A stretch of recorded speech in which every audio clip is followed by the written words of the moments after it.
দাও। আমাদের আপনাদের দাও। সুফাই কামিল হায়াত তৈয়বা নসিব করে দাও। আমিন আমিন।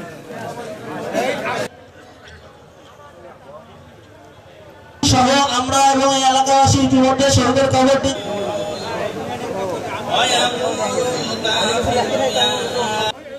মোহাম্মদ আবুল হোসেন ভাই তাকে তার বক্তব্য প্রদান করার জন্য অনুরোধ করছি।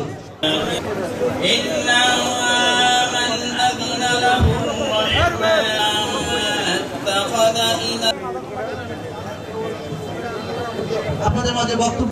আমার ছেলে ইমদাদুল হক, উত্তর বাড্ডা।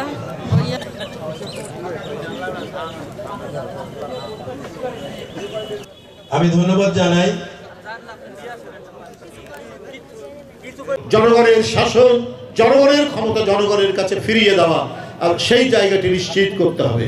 অন্তর্বর্তীকালীন সরকার যে প্রতিশ্রুতি দিয়েছেন তারা একটি নির্দিষ্ট সময়ের মধ্যে যত তাড়াতাড়ি সম্ভব একটি অবাধ, সুষ্ঠু, নিরপেক্ষ নির্বাচন, ইনক্লুসিভ নির্বাচনের ব্যবস্থা করবেন, যাতে আজকে 17 বছর এদেশের মানুষ, এদেশের ভোটাররা ভোট দিতে পারেনি, সেই অবাধ নিরপেক্ষ নির্বাচনের মাধ্যমে প্রত্যেকটা ভোটার যাতে ভোট কেন্দ্রে যেতে পারে সেই পরিবেশ মানুষ চায়।